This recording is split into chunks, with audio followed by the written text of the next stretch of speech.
Challenges and problems faced by the children of fleeing and displaced migrants, like access to education and proper health care, remain a thorny issue. Late last year, the United Nations Children's Fund released a report saying almost 30 million children are out of school in emergency or conflict-affected countries.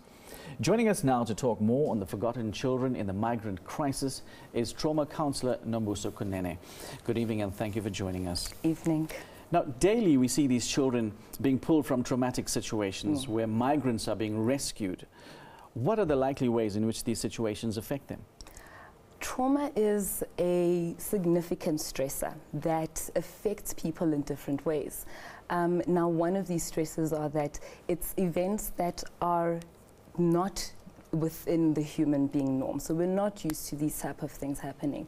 So with children specifically, what would happen is that there is the sort of growing up as an adult who has been exposed to violence. And so you know violence, and violence is all you know. It can affect your mood and your emotions, and you can have disorders that are a result of that as well. Another thing is that children also tend to dissociate and also become very, very withdrawn as adults as an effect of this.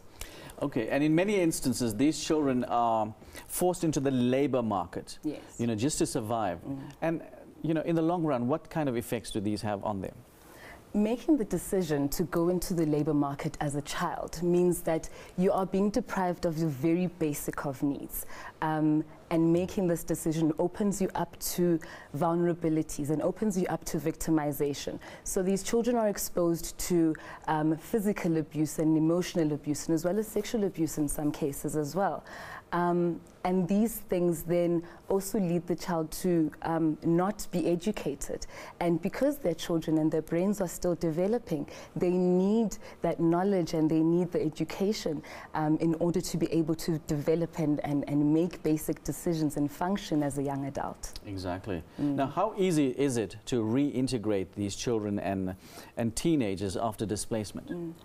Reintegration is not an easy process. It's a process that would involve the guardians of the children and the parents of the children, maybe even the community as a whole.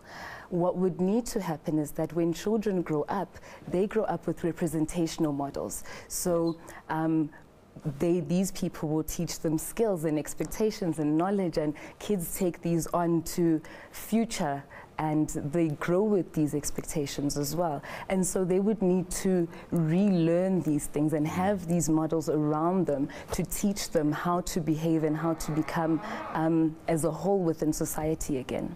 And especially difficult since many of them have lost their parents and their families. Yes, which makes it an additional challenge as well. So now, in what ways can host countries make the transition easier for these, for these children as they move from the conflict zones in their home countries to the refugee camps in these other countries?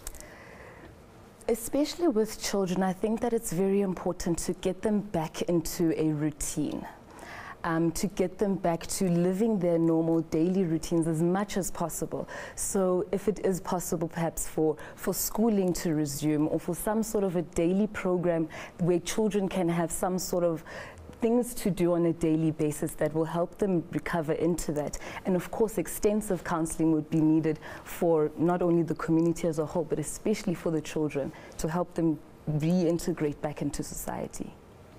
And how does this displacement affect the family unit? The family unit is quite shaken, and as a result, I think that the entire family goes through the trauma. The entire family goes through the disbelief and the shock and all the symptoms of trauma that present with such an incident occurring. Well, thank you very much indeed for joining us and giving us this insight. Thank you. That was trauma councilor Nombuso Kunene. Don't go away, you're watching Your World. We'll have sports news coming up after the break.